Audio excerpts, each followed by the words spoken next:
Eh bien, Georges Nemchenko, on accueille Christophe Médicis et vous allez évidemment nous emmener sur les nouvelles technologies et notamment sur les hashtags. Oui, sur les hashtags. Bonjour Brigitte, d'abord bonne année. Merci Christophe. Bonne année à tous les fidèles auditeurs de l'émission de Brigitte.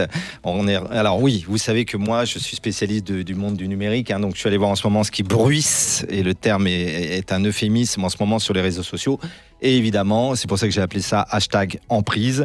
C'est la fameuse affaire Matzneff, Gabriel Matzneff, avec cette dame dont personne ne connaissait le nom, Vanessa Spingora, qui jeudi dernier a sorti un roman chez Grasset. Soit dit en passant, Brigitte, c'est en train de devenir un best-seller, parce que le livre est en ce moment épuisé. Oui. Et le livre s'appelle Consentement. Alors, il défraie la chronique, pourquoi ? Parce qu'il parle évidemment des relations amoureuses d'une jeune fille qui, au départ, à la base, en quatrième, avait 14 ans. Et donc les petites pré-adolescentes et adolescentes aussi se questionnent, parce que tout le monde en parle dans tous les médias en ce moment. Donc vraiment, c'est en top one de ce dont on parle. Et ce qui se passe en fait sur les réseaux sociaux, c'est que évidemment tout le monde prend la défense de cette Vanessa Spingora, qui, soit dit en passant, est intéressante quand elle parle. Elle dit des choses. Springora, oui, c'est vrai, on la découvre. Voilà. Bon, c'est intéressant. Et alors, il y a quelque chose d'incroyable, parce que Gabriel Matzneff était un auteur qui était réputé dans les années 70, 80, 90. Il écrivait des livres assez passionnants. Il avait... ça, c'est vous qui le dites. Oui, enfin bon, voilà. Oui, attention tous les gens à ce qu'on dit. Après, c'était pas forcément un major. Ceci dit, il avait son rond de serviette dans les émissions littéraires, et il y en avait peu à l'époque, et notamment chez Monsieur Bernard Pivot. Et alors, il y a quelque chose qui en ce moment est très regardé. Vous savez qu'aujourd'hui, avec Internet, Brigitte, on peut avoir accès à n'importe quelle émission en un coup de clic. Et c'est le apostrophe de Pivot de 1990, au cours duquel Gabriel Matzneff est là. Et puis il y a d'autres, évidemment, romanciers qui sont sur le plateau, et il explique qu'il adore. Alors comme ça, Bernard Pivot lui a dit: alors vous êtes un incurable et un inévitable instructeur sexuel pour les jeunes filles. Et lui explique: oui, vous savez, plus les filles sont vieilles, moins je leur plais, je n'arrive pas à les séduire. Par contre, alors mais des propos, mais on se dit, à 30 ans d'écart, Brigitte, aujourd'hui personne ne pourrait dire ça. Et Bernard Pivot et pas mal de gens se mettent à rire, à ricaner d'un homme qui est un pédocriminel. On va pas parler de pédophilie, parce qu'il y a amour dans pédophilie. Lui, c'est de la pédocriminalité. Brigitte, il avait même écrit un pamphlet qui s'appelait Les moins de 16 ans, dans lequel c'était un vadémécum de comment draguer les moins de 16 ans, et pas que les petites filles, les petits garçons aussi. Tant qu'à faire. Ouais, tant qu'à faire. Et alors là, à ce moment-là, il y a une dame, une seule sur le plateau. C'est une romancière, mais elle est canadienne, vous la connaissez, c'est Denise Bombardier, bien qui sûr. Elle dit: écoutez, moi, je suis effaré par ce que j'entends sur ce plateau, je suis effaré d'entendre un romancier, monsieur Gabriel Matzneff, tenir de tels propos. Ce sont des propos pédocriminels. Et là, il y a une passe d'armes, et elle lui dit cette chose incroyable, elle lui dit: la littérature ne peut pas servir de n'importe quel alibi pour dire des choses comme ça. Et alors j'ai essayé de comprendre, moi, parce que toute époque a des mœurs, on en parlait en off aussi sur le plateau, a des mœurs différentes, a des valeurs différentes. C'était il y a 30 ans. Donc les années 70-80 avaient encore des relents de post-68, il est interdit d'interdire, il y avait une espèce d'idée de libération sexuelle comme ça, et même c'est vrai qu'il y avait eu une pétition à la fin des années 70, qui était sorti dans Le Monde, où il voulait encore baisser l'âge de consentement sexuel. Et ça avait été signé par des noms mais incroyables. Les plus grands intellectuels avaient signé, étaient d'accord pour que des gens soient comme ça. Alors, que dire de cette question ? Ironie du sort, la problématique se pose aussi en même temps de l'autre côté de l'Atlantique, puisqu'aux États-Unis démarre le procès Weinstein. Oui. Démarre le procès Harvey Weinstein, qui avait été à l'initiative du hashtag MeToo, mouvement mondial. Donc ici, l'affaire Matzneff, là-bas, c'est malin de la part Grasset. À mon avis, c'est pas anodin que le livre soit sorti 4 jours avant le début de l'affaire Weinstein.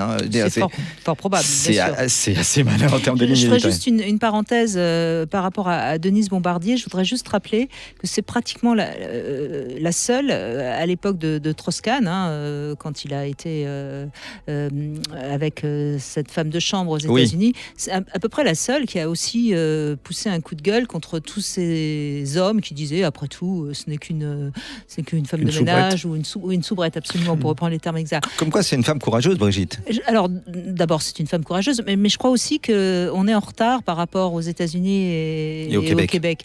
Et c'est peut-être ça aussi qui est à comprendre. Bien sûr. Alors, pour continuer ma recherche en tant que sur le monde de l'Homo connecticus, je conseille d'aller regarder sur le site de Huffington Post. Il y a un dialogue et un article très intéressant entre deux personnes, peut-être que vous les connaissez certainement d'ailleurs. Marie-Rose Moreau, la pédopsychiatre qui a fondé, vous savez, la Maison de Solène, avec un autre qui est Johan Loisel, qui est psychanalyste. Et le titre est « Les ados doivent-ils lire Le consentement » de Vanessa Springora. Vous avez raison. Et alors, ce que dit Loisel, absolument. Lui dit même qu'il faut que ce soit en faire un sujet de discussion dans la famille parce que c'est un outil pédagogique, ce livre. J'aimerais vraiment le lire. Je le cherche parce que vraiment, c'est très intéressant. Quant à cette dame Moreau, elle dit il faut que les ados puissent trouver les bonnes personnes avec qui en parler. Alors, le parquet de Paris, enfin... Moi, je voudrais quand même ajouter quelque chose qui est important.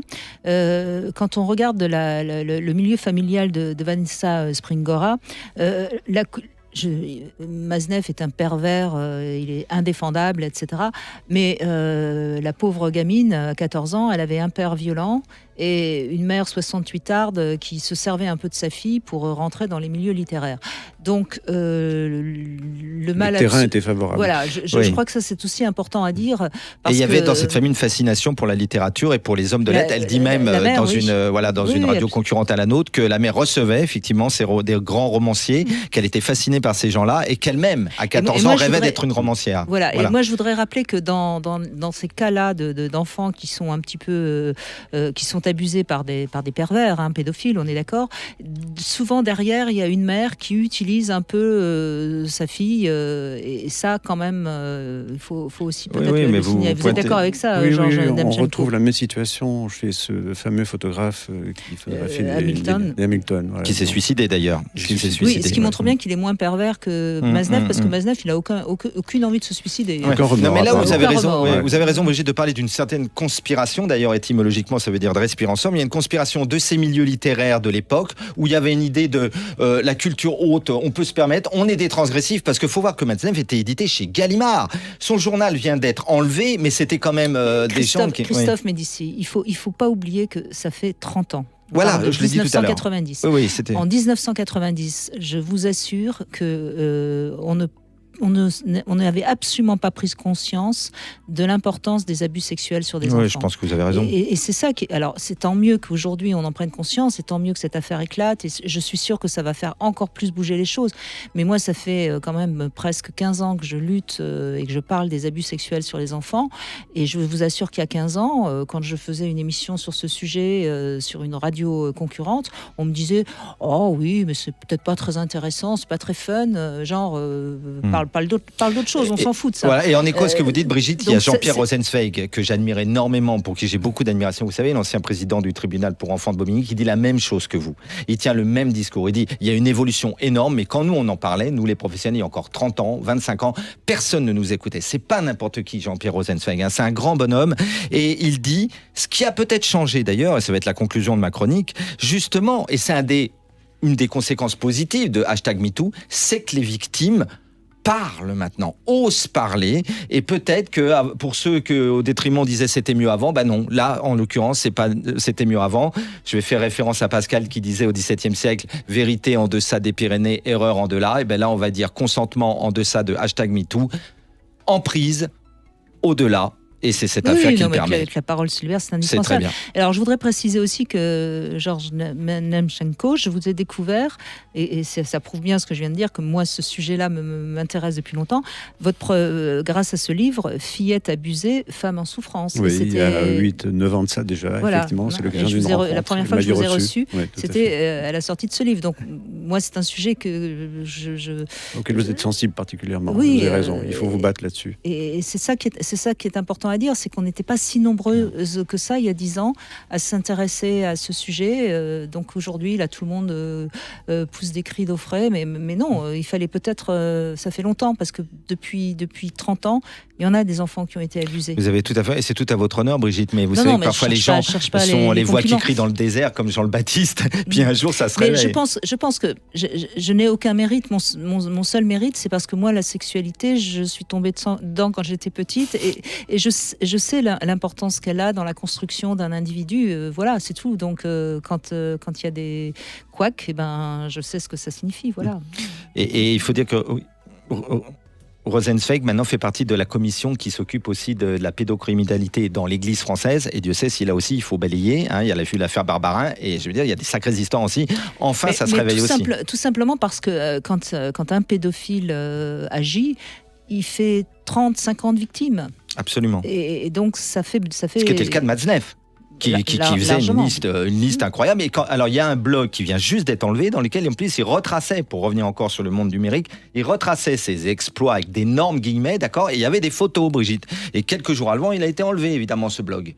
Quand on pense que cet homme a eu le prix Renaudot du lycée en 2013 et qu'il avait de l'argent de l'État, bon voilà, ça donne l'idée où on en était. Voilà. Pierre Lassus reviendra de toute façon sur le sujet. Vous voulez peut-être réagir, Georges Nemchenko ? Oui, je crois que c'est un sujet qui a été évacué pendant des années. On ne parlait pas de ça, de ces choses-là. C'était quoi ? C'était un tabou ? Non, on considérait les enfants comme des choses, comme des objets. Peut-être qu'on n'avait pas... on est peut-être aussi dans le déni, parce que c'est tellement horrible. C'est tellement horrible d'imaginer que quelqu'un puisse abuser d'un enfant. C'est vrai, c'est assez difficile à...